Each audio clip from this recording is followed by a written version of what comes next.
Hello, guys. Today I'm going to be bringing you a video of Justin Herbert, the Chargers' first round sixth pick in the 2020 NFL draft. Now, I said I was going to make this today. I made that draft recap video, but due to some stuff coming up that I had to deal with, that was pushed back until today.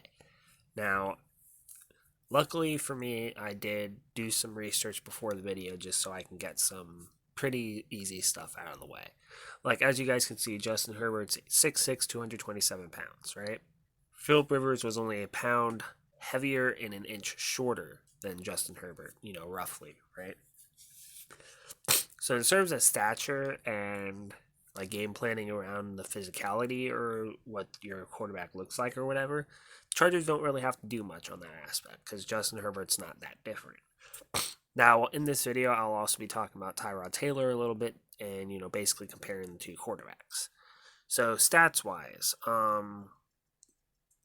in his NCAA career, as you guys can see, he had 1936 yards, 19 touchdowns, 4 picks. The next year, he had 1983, 15 touchdowns, 5 picks, 3,151 yards, 29 touchdowns, 8 picks, and last year, he had 3,471 yards, 32 touchdowns, 6 picks. So, as you guys could see, and I think we'll see that when we go through the game logs, I think the first 2 years he didn't even play all season. He might have played half or just over half, which is why the stats are a little bit different. Now, if he only played, say, half the year, those stats aren't actually that bad. Or maybe just over. Because if he, say, played half of 2017, that's a 30 touchdown, 10 pick season. In terms of his first year, that could be potentially, 48 touchdowns and 4 or 8 picks, right? So, statistically speaking, Herbert's not actually that bad of a quarterback. Plus, as you can see, his running totals are a little bit weird because his first year, 161, 2 touchdowns, second year, 183, so 5 touchdowns, 166, 2 touchdowns, and only 50 yards for 4 touchdowns. So his last season, he had the lowest yards per carry, but he had his second highest in touchdowns. So, with that being said, let's look at his game logs from NCAA. As you guys can see, you guys can see right there, it's,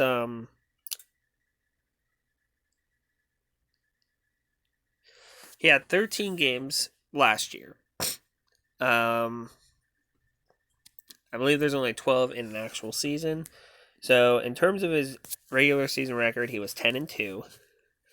Then he won the Pac-12 championship, 37-15, and then the Rose Bowl he ended up winning 28-27. So he's right there. He's already 2-0 in championship games, 10-2 record, right? Let's look at 2018, where he had a 8-4 record and won the Rose Bowl 7-6. So there's already 3 championships kind of right there, and his total record right now is 18-6, which isn't bad. 2017 by far his worst year.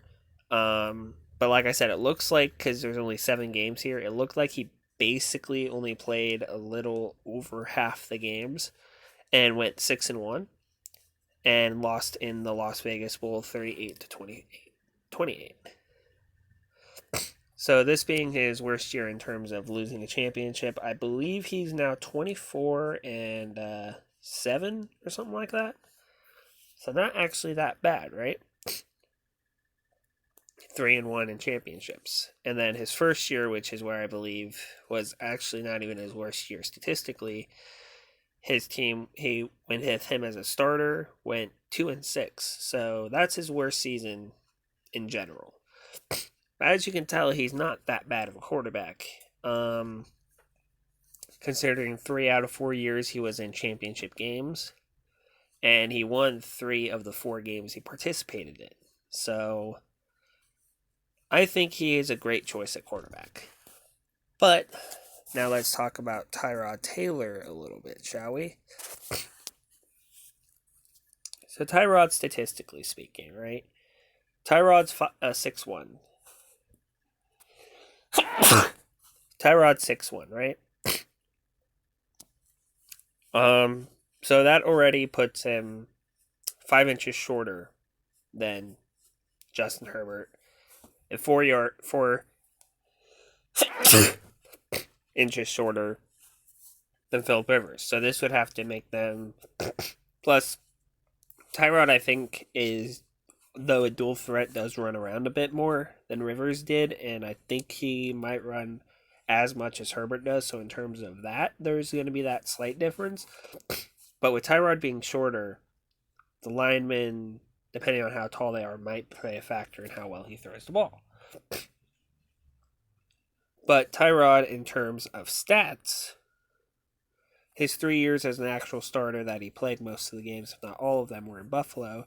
He had 3,035 yards, 20 touchdowns, 6 picks, 3,023 yards, 17 touchdowns, 6 picks, and 2,799 yards, 14 touchdowns, 4 picks. So, if you remember, the lowest amount of touchdowns Herbert had was 15 in college. So all of his games were better than, basically his lowest was better than Tyrod's lowest. And his highest has been better than all of Tyrod's outings, right? And the fact that Tyrod couldn't even really do anything with Cleveland, got injured, and Baker Mayfield took over. Last year, he had 33 yards and a touchdown for us. Now, let's talk about real quick before I say what I think they should do. First off, what did they do to help out whoever ends up playing quarterback for them? Well, they got rid of a tackle, they got a guard, and then they signed a tackle. They got Trey Turner from Carolina and basically gave them their left tackle. And then signed Brian Bulaga out of free agency from the Packers. Now, assuming Pouncey's still there, you have 3 out of 5 offensive linemen. And they signed some unrestricted free agent guards and tackles after the draft. Open competition for the last 2 spots and determined backups and all that stuff, I'm sure. Drafted a wide receiver and signed some depth players out after the draft to possibly compete for draft spot or roster spots. Now, that's what they did to help the quarterback moving forward of whoever ends up playing. What do I think should happen? I'm not saying hand over the reins to either of them. I say the preseason determines who starts for you and who is the bench player. Personally, I've let both of them get fair amount of snaps in every game of the 4. I don't think anyone should be given the starting reins no matter how much experience they have. Who would I want to see start game 1? I do want to see Herbert start. I want to see how good our rookie plays. But do I think that's going to happen? No, I think they're going to do the same thing any other team does. They're going to let the veteran, who's obviously not the answer, start. Now, if Tyrod does well, sure, but if we start 0-3, 0-4, you need to make that change early on to give us a chance to get back into the race. Okay, so, and then now, what's my prediction for Justin Herbert? If he starts for us this year, I believe we have a slightly better chance of making the playoffs than with Tyrod. Record-wise, I think with Tyrod, it would be 7-9 has been his best as a starter. So that's what I'm going to go with. And in terms of Herbert, I think we might actually make the playoffs at like 9-7, you know? I know what you guys are thinking. That's only 2 games, but 2 games makes a difference. Now, if you guys disagree with me, comment down below. Within the next few days, I'll have the rest of the draft results. Obviously, you guys know there's almost 200 players I'm going to have to talk about, so I'm probably just going to minimize that to key signings, I believe, for each team, or just do a team-by-team video. If you guys want to see a team-by-team video or any other ideas you guys may have, please comment them down below, and I will try to do those. But thank you guys for watching this one, and I'll see you in the next one. Bye.